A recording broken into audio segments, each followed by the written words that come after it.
Welcome back to Flipping Out with Mr. Derrick. So, what am I flipping out about today? Well, I'm flipping out about subtracting fractions with unlike denominators. Yesterday, we added fractions with unlike denominators, so you kind of get that whole idea. And today, we're just going to take it one step further and practice with subtracting. So let's go over our mission objective first, right over here. I will use models and procedures to subtract fractions with unlike denominators. And unlike is the key, because we have to use those common multiples and lowest common multiples that we talked about before. So let's read it again. I will use models and procedures to subtract fractions with unlike denominators. Alright, so before we get started, make sure you have a pencil and some kind of paper or a notebook. If you need to put me on pause and go get it, that's great. Alright, welcome back. Now that you're prepared, let's go ahead and go forward. So, let me show you a little bit about what a problem like this looks like. Here we have 10 twelfths minus 1 fourth. Okay, so I've got twelfths and fourths. I've got apples and oranges. I can't do anything with that. I really can't do anything with twelfths and fourths. So what I've got to do is I've got to make these denominators happy, and I've got to pick a denominator that works for both. So you do have a choice. You can use one of these denominators, or you can create a new one that works like a lowest common multiple. In this case, however, I already have one that works. 12s work. Since 12 is also a multiple of 4, I can already use 12s. So I don't have to change my 12ths, but I do have to convert this fourth to a 12th. How do I do that? Well, take a look. I'm going to switch sides over here. How do I get from 4 to 12? Multiply by 3. What I do to the bottom, I must do to the top. That's the rule. 1 times 3 is 3. Take a look what I've got now. I am ready to subtract across. 10 minus 3 is 7. The denominator is 12. That stays the same. Don't subtract those. And I have 7 twelfths. Now I have to take a look here. Can I simplify this fraction? Is there a number that goes into 7 and 12? No. 7's prime. We're good to go.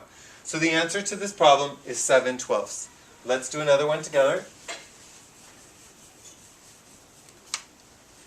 Alright, how about this one? 6 tenths minus 1 fifth. Alright, take a look here. I've got tenths and fifths. Think in your mind right now, can I use one of these denominators, or do I have to come up with a completely new denominator? If you said that you could use one of these denominators, then you would be right, because 10 is already a multiple of 5. So I can stay with tenths, but I must convert this one to a tenth as well. I'm going to switch sides because that's what I like to do. So how do I get from 5 to 10? Multiply by 2. 5 times 2 is 10. What I do to the bottom, I must do to the top. So 1 times 2 is 2. 6 minus 2 is 4. Put it right over 10. Now in this case, I need to simplify, and I think I can think of a factor of both 4 and 10 that will go in evenly.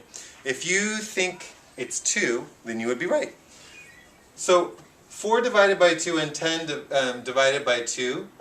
4 divided by 2 is 2. 10 divided by 2 is fifths. That is my simplified answer, and you would be good to go. Alright, let's do one more that's a little bit different. Alright. Let's take this one. 2 thirds minus 1 fourth. So this one is a little trickier than the other ones that we've done so far, because you might look at these and you look at thirds and fourths and you might discover that we can't use either one of these denominators. We must come up with a new one. So if you think about your common multiples and your lowest common multiple that we talked about before, you think of these in your head. You think of your 3 and your 4, and you think, okay, 3, 6, 9, 12, 15, etc., etc. And then you're thinking 4, 8, 12, 16, etc., etc., until you can come up with that multiple. And as you can see, 12 is going to be the lowest common multiple and the common denominator that we're going to use. So, we like 12s. We're going to choose 12. So we need to convert the 3's to 12. How do I do it? 3 times 4 equals 12. What I do to the bottom, I do to the top. 2 times 4 equals 8. Alright. How do I get from 4 to 12? Times 3. 4 times 3 equals 12. What I do to the bottom, I do to the top. 1 times 3 is 3. I am now good to go because my denominators agree. They are common. They are happy. So 8 minus 3 is 5 over my denominator of 12. 5/12 is already good to go. I cannot simplify, so 5/12 is happy. Alright, let's do one more. Some practice for you before you come back tomorrow all ready to go to teach 4/12 minus 1/6. I think you'll like this one. So look at your 12s, look at your 6's. Do we have one that will work? Do we have one that will work? If you think 12s, then you would be right. So we can stick with 4/12. We're good. But we're going to convert the sixths to 12ths. Sixth is one of the hardest words to say, I think, in the English language. How do I get from 6 to 12? 6 times 2 equals 12. What I do to the bottom, I do to the top. 1 times 2 is 2. Minus 4 take away 2 is 2 over my 12th. Uh-oh. Can I simplify? Yes, I can. 2 will go into both 2 and 12, so I need to divide 2 by 2 equals 1. 12 divided by 2 equals 6. Our answer is 1/6. Alright, you should be ready to go with this. If you need to watch it again to review, that's great. But let's check out our mission objective before you go. Hopefully you have reached this objective and you'll be ready to teach it tomorrow. So today, I will use models and procedures to subtract fractions with unlike denominators.